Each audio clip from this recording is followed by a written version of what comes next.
네, 박원순 서울시장이 숨진 채 발견됐습니다. 말씀드리는 이 순간에도 정말 믿을 수 없는 현실이 좀 어안이 벙벙한데요. 박 시장이 남긴 유언장이 잠시 전에 공개됐습니다. 서울시청, 정치권은 물론 많은 분들이 지금 충격에 빠졌습니다. 오늘 정부의 부동산 추가 대책도 발표됐습니다. 야당에서는 김현미 장관의 해임론이 거세지고 있는 가운데 이번 추가 대책이 투기 수요를 잡고 집값 안정을 이룰 수 있을지 이종근, 최영일 두 분 시사평론가와 이야기 나눠보겠습니다. 어서 오십시오. 안녕하세요. 예. 네, 무사하다는 소식이 들리기를 바랐는데요. 실종 7시간 만에 숨진 채 발견이 됐습니다.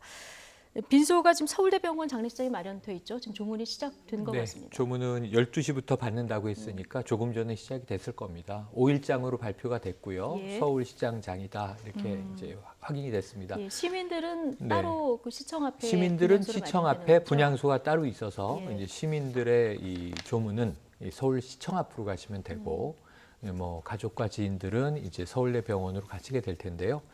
어쨌든 지금 뭐 이 갑작스럽게 벌어졌고요. 예. 어제 저녁에 실종 속보, 딸이 신고했다. 그리고 대대적인 수색. 그런데 아마 많은 시민들은 오늘 아침에 눈을 뜨시고 사망으로 발견. 그리고 지금 이제 장례 절차에 바로 들어가는 거고요. 예. 그래서 이제 도대체 왜 이런 갑자기 충격적인 극단적인 선택을 하게 됐던 것인가. 거기도 이제 관심이 모아지고 있는데 네. 지금 이 바로 전날 8일이죠. 그래서 이 어떤 성적 피해를 이제 고소한 이 예. 경우도 보도가 됐고요. 지금 앞으로 일단 이 고인의 추모가 끝나고 아마 정치권은 그 이후에 수습 대책들을 찾을 것 같습니다. 네, 뭐 지금 정치권에서도 추모의 그 애도의 목소리가 계속 나오고 네. 있는 상황인데요.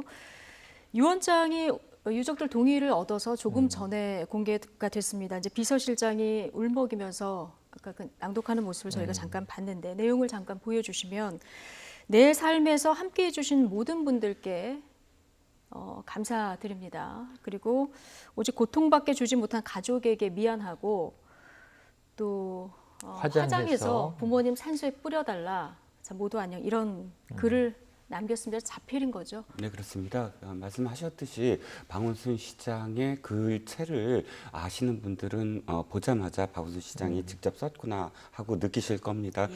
사실 오늘 아침에 박원순 시장의 유언이라고 해서 SNS에 많이 돌았습니다. 그런데 그 내용은 2002년도에 아마 미리 이제 가족들에게 그 앞으로 쓰는 그런 내용으로 이렇게 그 밝혀졌고요. 이 내용이 어저께 그러니까 공관에 10시 44분에 나오면서 공관에 나오기 직전 그 서재에 있는 책상에 쓴 것으로 밝혀졌고 예. 주무관이 어저께 발견을 해서 아까 앵커께서 말씀하셨듯이 유족들에게 전달하고 이것을 공개해도 되겠느냐라고 상의를 하고 유족들이 동의를 해서 오늘 방금 전에 비서실장이 이 내용으로 유언장을 공개를 했습니다. 예.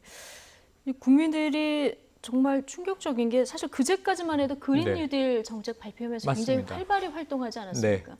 근데 갑자기 이틀 동안 일정을 취소했다고 해서 그때부터 좀 분위기가 이상하다 맞습니다. 이랬었던 것 같습니다. 이 일정 취소도 어제 아침에 전격적으로 이루어졌던 거예요. 예. 저는 바로 며칠 전 월요일에 직접 뵀는데 네. 그때만 해도 용산 지역을 개발해서 택지 공급을 해야 한다라는 굉장히 강한 또 이 입장을 적극적으로 피력을 하셨어요. 그래서 지금 부동산 문제, 이 서울시 또 코로나19 방역의 수장이기도 합니다. 굉장히 평소보다 더 바쁘게 움직이시는구나 하는 느낌을 받았는데 이건 누구도 측근도 상상할 수 없는 일이 벌어진 거고요.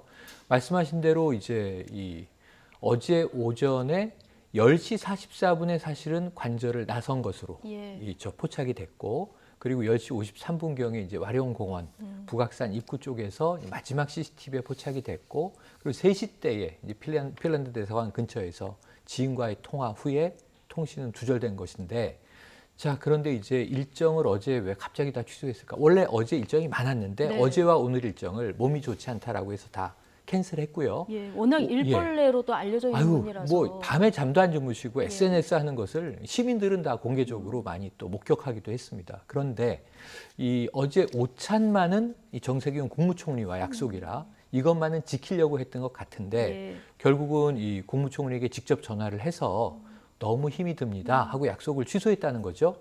그러니까 이제 여기서 뭔가 제가 보기엔 어제 점심 약속을 취소한 데서 이 박 시장의 심경의 변화가 나타나는 것 같고요. 이 5시 17분에 딸이 경찰에 이 박 시장이 이상한 이야기를 남기고 유언 같은 이야기를 남기고 집을 나갔는데 연락이 되지 않습니다. 실종 신고를 한 거거든요. 그러니까 이제 이 실종 신고 후에 7시간 만에 이 집을 나선 지는 14시간 만에 안타까운 상황이 된 겁니다. 예, 뭐 선출직 공무원으로는 대통령 다음으로 중요한 자리 뭐 맞습니다. 아니겠습니까? 근데 외신들도 지금 대대적으로 보도하고 있는 이런 상황인데 뭐 왜 이런 안타까운 선택을 했는지 아직 명확히 밝혀진 건 네. 없고 저희도 굉장히 조심스럽게 지금 다루고 있는데요. 아까 최영일 평론가 잠깐 언급하셨는데 전날에 전 비서가 성추행 혐의로 고소를 했고요. 고소인 조사까지 마친 이런 일이 있었어요. 네, 그렇습니다. 예. 전 비서였고요. 지금 알려진 바로는 2017년부터 약 거의 3년 동안 비서직을 수행한 분으로 지금 알려지고 있습니다. 8일 밤이죠. 변호인을 대동을 하고 경찰서에 가서 진술을 했습니다. 고소장을 제출을 했고요. 그리고 아마 오늘 그 다음 날 아침 새벽까지 계속 진술을 했던 것으로 알고 있습니다. 그리고 경찰서에서는 곧 참고인 신분으로 박원순 시장을 소환할 예정이었다고 그 경찰서에서 전언을 합니다. 아마도 이것이 아마 박원순 시장이 이런 선택을 하게 되는 그런 이유가 될 수 있지 않을까, 뭐 조심스럽게 이제 추정을 할 수밖에 없는 그런 상황이고요. 어찌됐든 지금 이 내용은 뭐 구체적인 내용 지금 뭐 언론에서 아직 취재도 안 돼 있고 보도도 안 돼 있어서 그렇죠. 굉장히 조심스러운 어떤 상황입니다. 예, 어쨌든 공소권 없음으로 이제 종결되게 됐고요. 자, 박원순 시장의 이 사망 소식에 정치권도 충격에 휩싸였습니다. 오늘 아침 이해찬 대표 한동안 말을 잇지 못했는데요. 통합당도 애도의 뜻을 밝혔습니다. 같이 듣고 오시겠습니다. 박원순 서울시장께서 황망하게 유명을 달리하셨습니다. 충격적이고 애석하기 그지없습니다.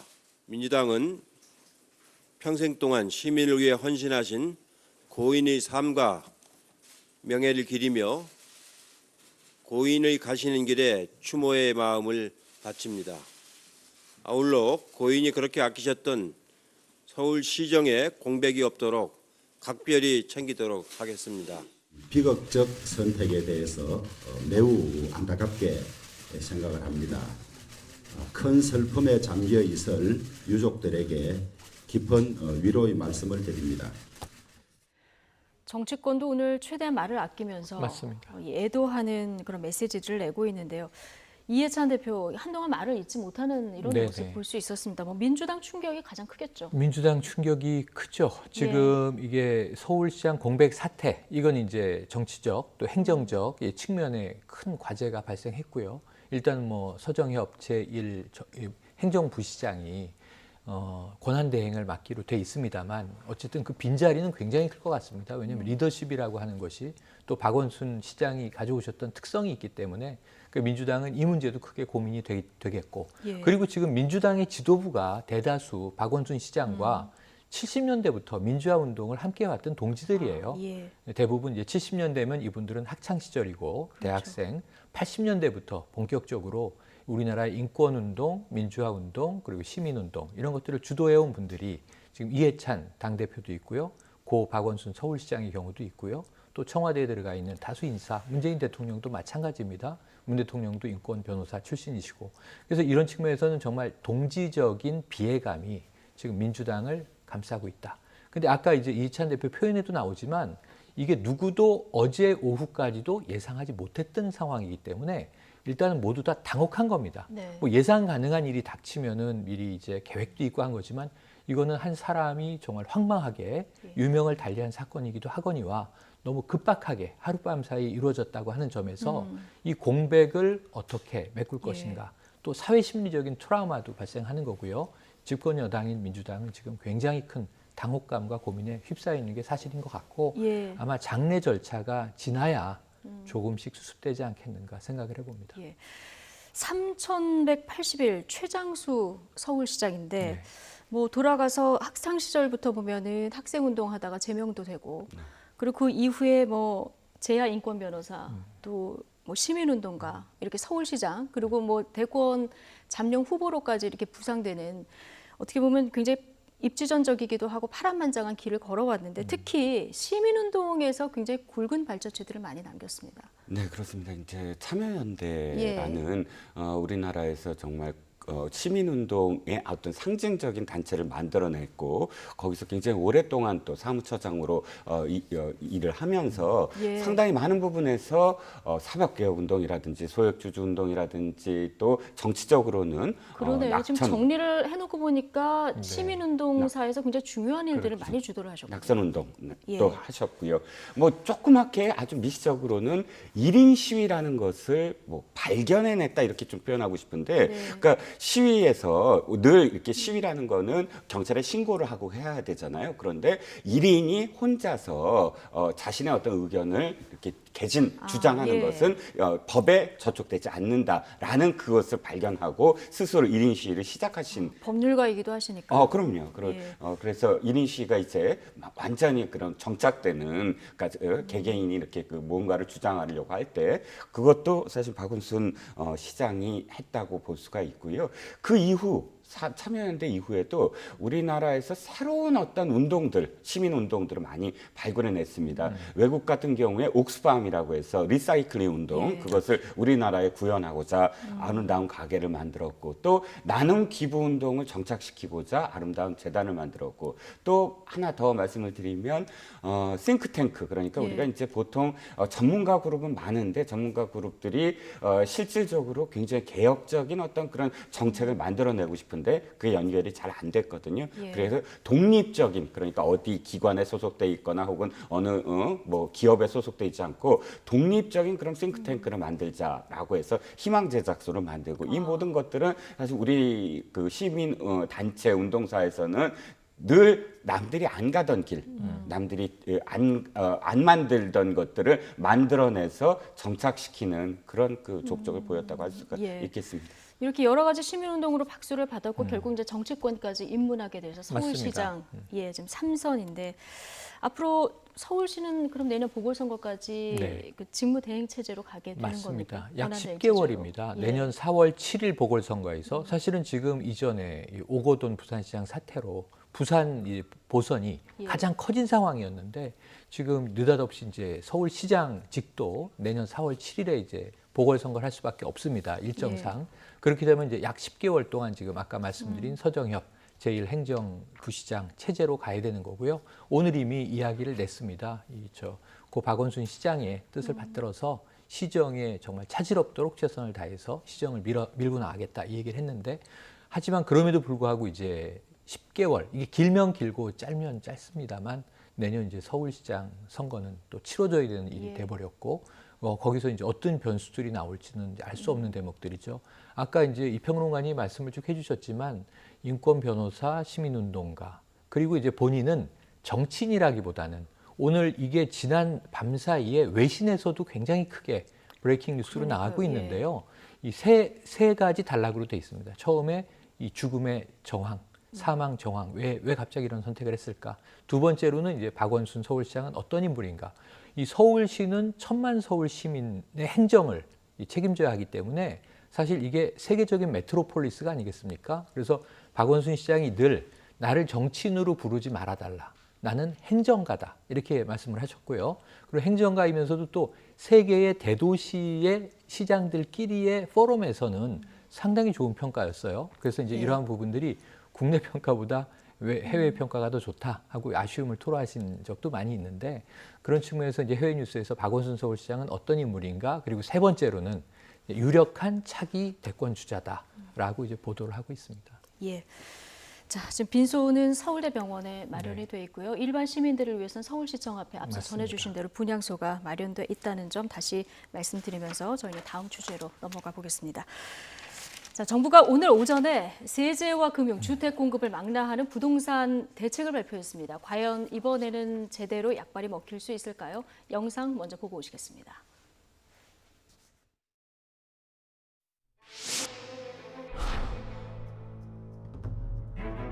부동산 문제는 우리 정부에서는 이렇게 자신 있다고 이렇게 좀 장담하고 싶습니다.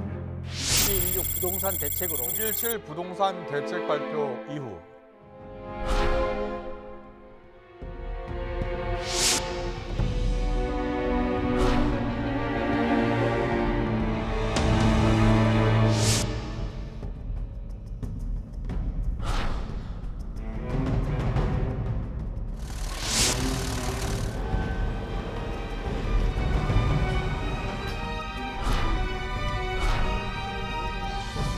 잘 가고 있습니까? 작동하고 있다고 봅니다. 작동한다는 게 무슨 뜻이에요? 모든 정책들이 저희들이 발표를 했지만 어떤 것들은 시행된 게 있고 어떤 것들은 아직 시행되지 않는 상태에 있기 때문에요. 국가기관이 장관이 20몇 번의 정책을 내놓는데 시장이 비웃고 있다. 왜 그럴까요? 시장의 어느 부분을 눌러야지 시장이 반응한다는 걸 제대로 이해를 못하는 거예요. 다시 한번 그 부동산 시장의 이런 불안한 모습을 국민들에게 보여드리게 돼서 송구하다는 말씀을 다시 한번 드립니다.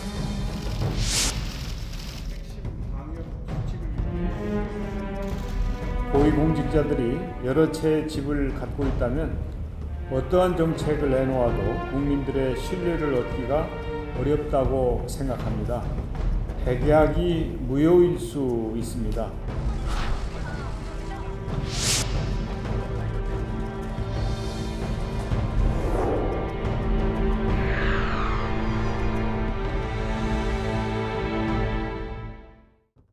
네, 22번째 대책이 나왔는데 이번에는 민심을 좀 달랠 수 있으면 좋겠습니다. 오늘 정부 부동산 대책 보면은 뭐 공급부터 해서 지금까지 뭐 얘기가 됐었던 그 임대 등록제, 임대사업 등록제 이 부분까지 해서 세제까지 굉장히 많은 부분에서 발표가 됐는데 일단 가장 눈에 띄는 것은 세금을 취득, 뭐 보유, 양도까지 전 단계에서 강화하는 부분이 눈에 띕니다. 얼마나 어떻게 달라졌습니까? 네, 일단 네 가지로 좀 구분을 예. 할 수가 있겠는데요. 말씀하셨듯이 뭐 세제 공급, 그 다음에 금융 모든 네. 부분을 전방에 걸쳐서 또 다시 강화시킨 겁니다. 근데 이제 실수요자, 그러니까 신혼 부부에게는 보다 더 많은 어떤 혜택을 주려고 노력을 했고 또 공급 확대, 공급도 이제 오늘은 정확하게 어떤 공급을 하겠다라고는 얘기를 못했습니다. TF를 꾸려서 하겠다. 또 이제 네. 임대사업자 부총리 주제로 그렇죠. TF를 꾸리겠다. 네, 예. 그다음에 임대사업자 같은 경우 이 아예 점점 말소시키겠다 자격을 이제 뭐 여기까지는 뭐 사실 예상됐던 겁니다. 가장 중요한 건 지금 말씀하셨듯이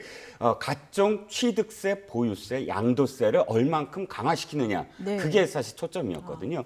가만 들여다보면 취득세는 최대 12%, 그다음에 보유세는 많이 갖고 있을수록 어마어마하게 더 많이 뭐 2배 이상 늘어났다라고 할 수 있겠는데 3주택 이상 다주택자는 최고 6%까지 그렇죠. 올라가요. 3.2%였던 것을 지금 현재 6%까지 두 배로 두 배로 거예요? 올린 예. 거죠. 그러니까 알기 쉽게 이렇게 표현하셨어요. 50억짜리를 갖고 있었다 예. 그러면 1억 정도, 1억이 좀 넘는 정도의 1년에.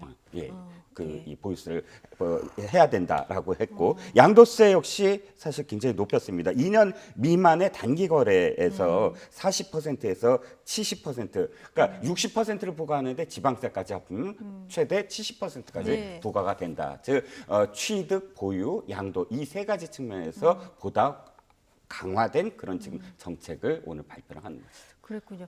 민주당에서 사실 실거주 아니면 팔지 않고는 못 버티게 네네. 할 것이다 이런 메시지가 나왔었고요. 사실 어제 그 민주당이 당정 협의에서 정부가 가져온 부동산 대책안 이게 너무 약한 수준이라 맞아요. 퇴짜를 했다. 네. 이런 보도까지 전해졌었는데요.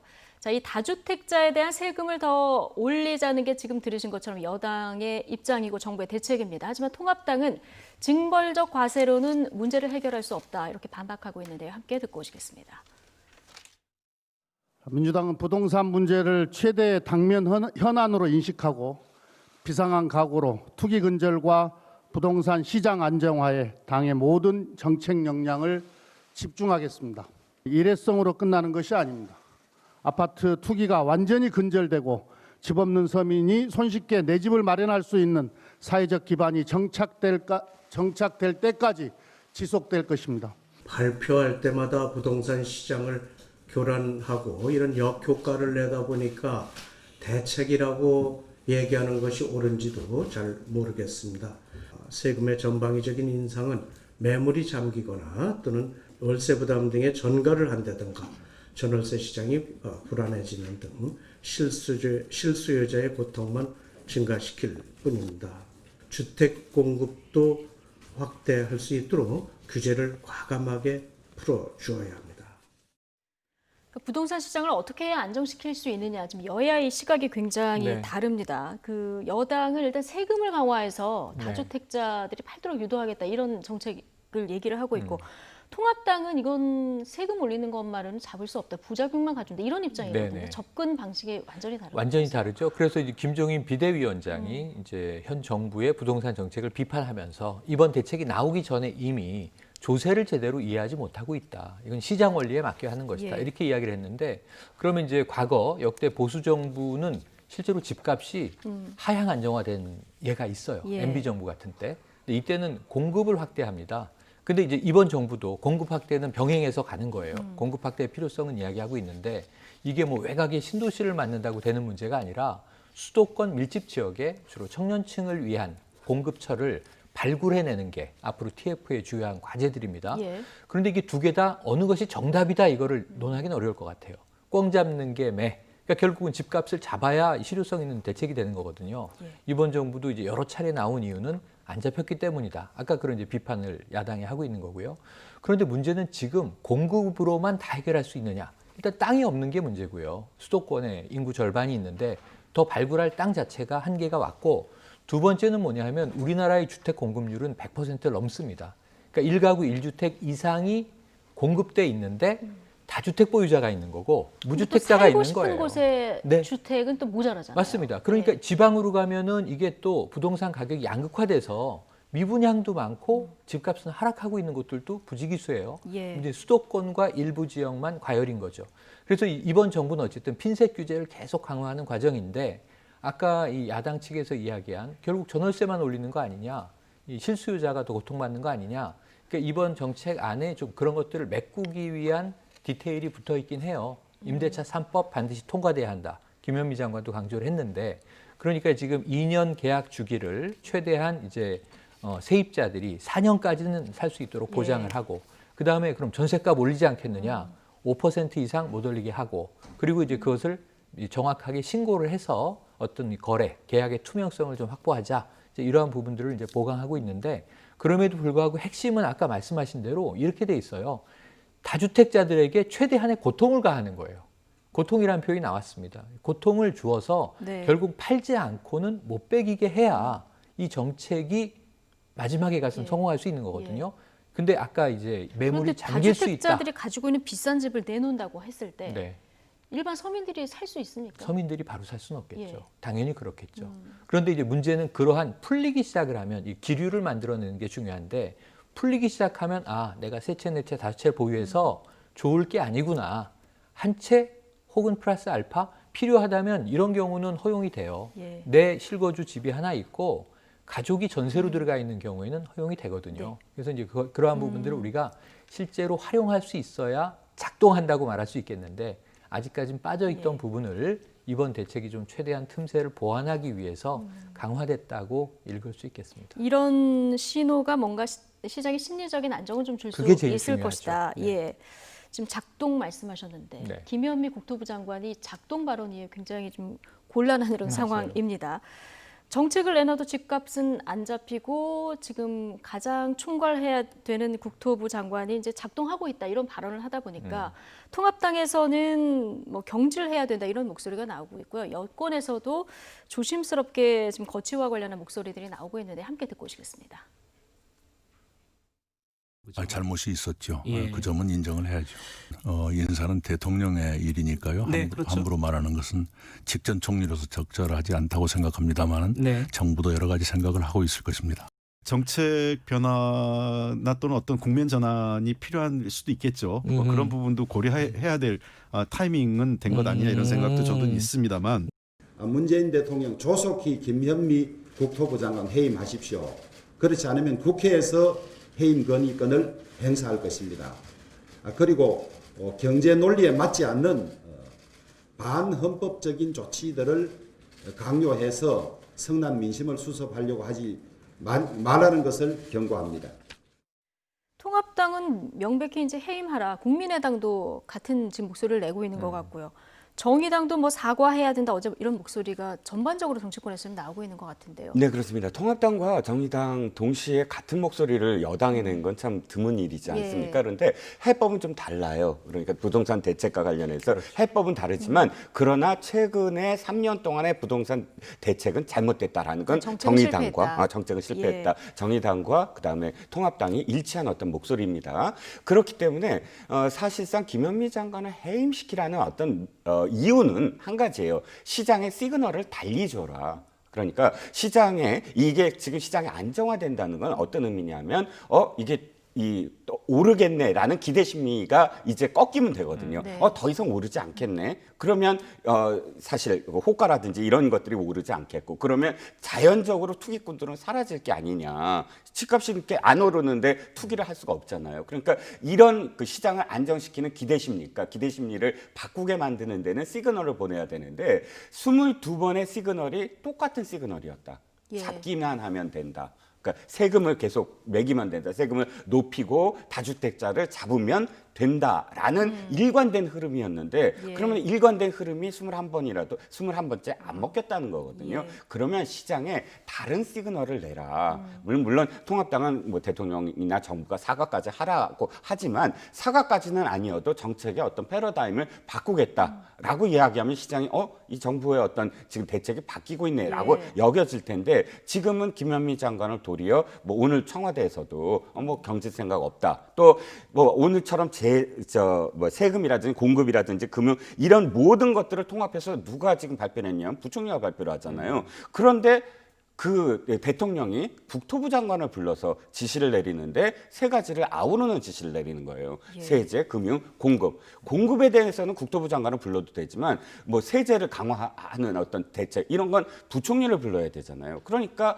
그때 당시에도 이렇게 부른 이유가 도리어 신임의 어떤 의미가 아니냐 이렇게 해석이 가능하고 예. 이러다 보니까 시장에서는 그래? 그렇다면은 조금 더 지켜봐야 되겠네라는 시그널로 아무리 강화를 하더라도 이렇게 역효과가 난다라는 게 사실은 김현미 장관 경질론의 또 배경이 될 수가 있겠죠. 예. 어쨌든 의지는 확고한데 대책을 내놓을 때마다 결과적으로 이제 시장이 거꾸로 반응을 하다 네, 보니까 맞습니다. 지금 김현미 장관에 대한 질타가 더 이어지는 이런 분위기인데요. 자, 이러다 보니까 과거 김현미 장관이 했던 발언들이 주목을 받고 있습니다. 이 발언들 잠깐 듣고 오시죠. 자기가 사는 집이 아닌 집들은 좀 파시고 파는 길을 열어드린 거고 내년 4월까지 우리가 시간을 드렸으니까 파시면 양도소득세 과세를 피할 수 있습니다. 임대사업자로 등록을 하게 되면 저희가 세제라든가 금융이라든가 이런 혜택을 드립니다. 다주택자이신 분들은 임대사업자로 등록하시고 하시면 좋겠습니다. 신혼부부라든가 이런 분들에 대해서는 좀 더 청약을 하기 쉽게 이 제도를 바꾼 것이 이번 제도의 특징입니다. 보면 시장이 다 거꾸로 가고 있는 네. 상황이에요. 신혼부부 청약하기 쉽게 바꾼다 그랬는데 좀 어려워졌고. 맞아요. 그리고 임대사업자로 등록을 하면은 하라고 지금 권유를 하는 걸 봤는데 네. 이게 지금 부동산 시장 다주택자를 양성하는 어떻게 보면 부동산 정책 실패 첫 단추가 됐다 이런 분석이 네. 나오고 있거든요. 온상이라고 예. 부르죠. 근데 오늘 이 임대사업자 등록 이것도 다시 원래대로 돌리겠다 이렇게 네. 밝혔습니다. 못하게 하겠다. 예. 앞으로 점점 네, 일몰제를 이제, 하는 거죠? 이 일몰제 줄여나가겠다.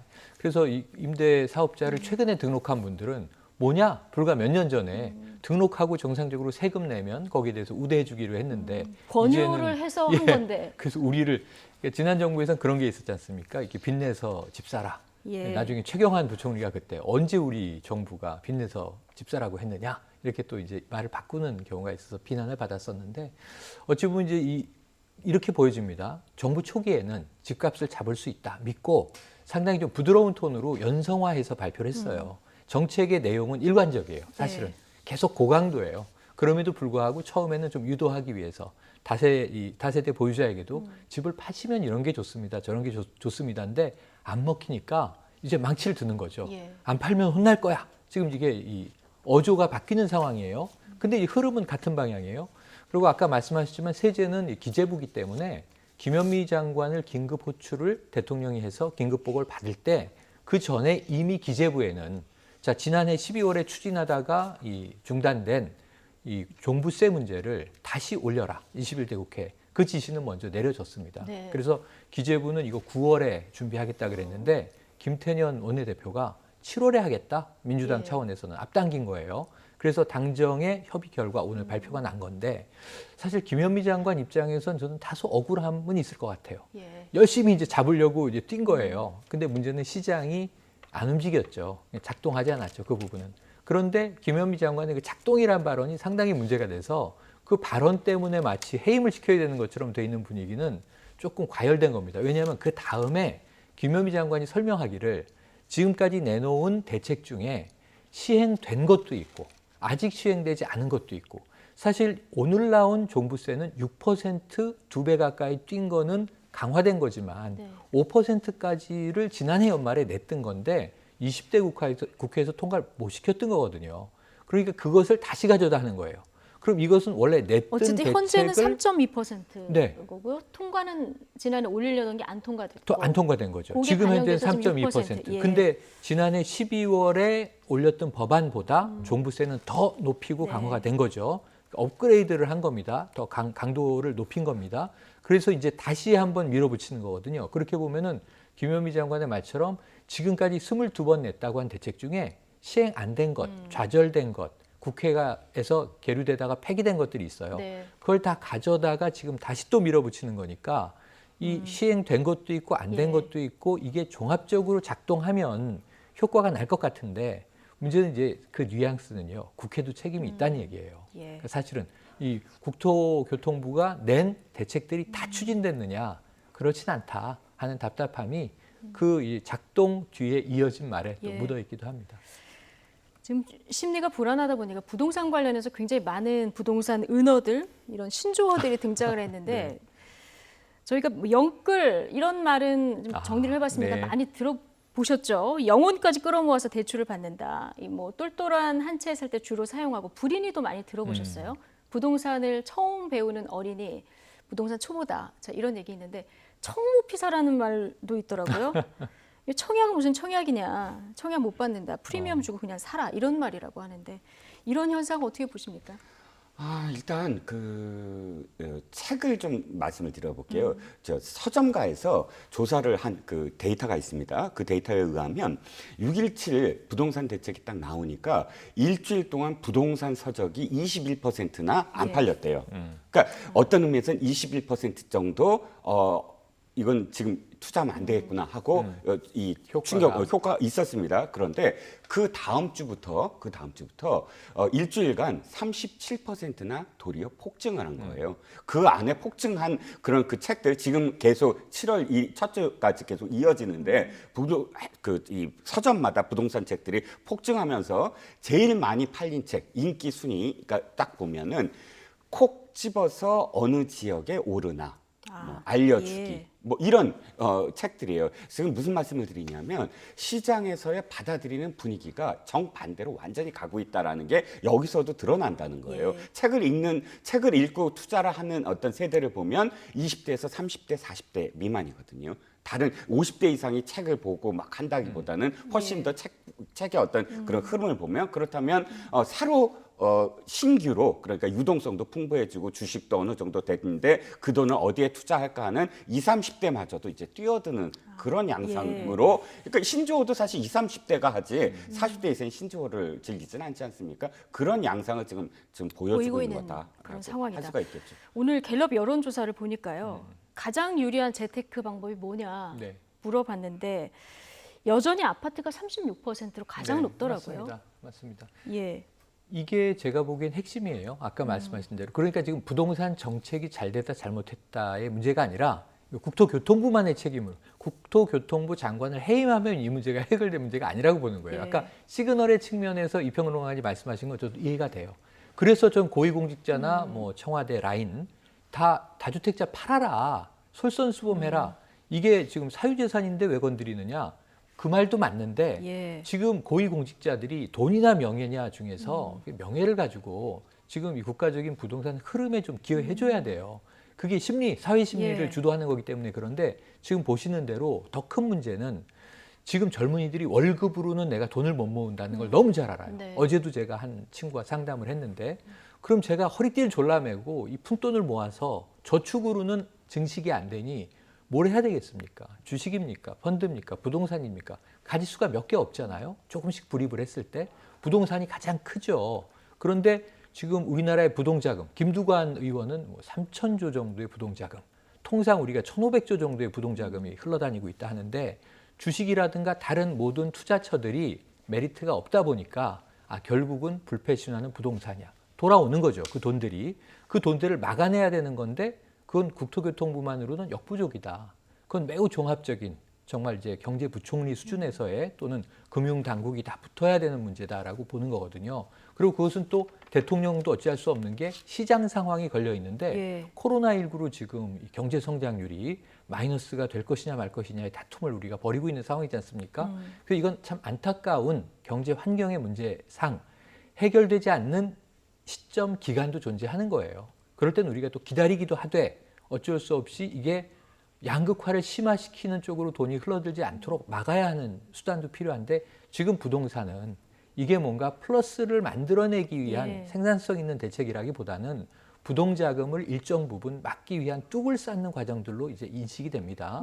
그런 부분에서 저는 예. 불가피한 정책의 측면도 있다. 그럼 야당이 비판만 하지 말고 야당도 좀 대책을 같이 내주셨으면 좋겠어요. 예. 어떻게 하면 좋다. 근데 이 과거에는 공급으로는 집값이 떨어지더라. 지금 공급처가 없다니까요. 그러니까 이런 문제들에 대해서는 좀 이게 다툴 문제가 아니라 머리를 맞댈 문제가 네. 아닌가 하는 생각도 듭니다. 예, 지금 이렇게 오르는 게 20, 30대도 더 오를까 봐 불안하다 보니까 사고 이러다 그렇죠. 보니까 더 지르게 오르고 이게 되는 악순환이 거죠. 되는 거 아니겠습니까? 오늘 뭐 세금을 대폭 올리는 방안에 정부의 강도 높은 대책이 나왔으니까요. 시장이 어떻게 반응하는지 좀 지켜보도록 맞습니다. 하겠습니다. 자, 이종근, 최영일 두 분 시사평론가와 오늘 함께했습니다. 고맙습니다.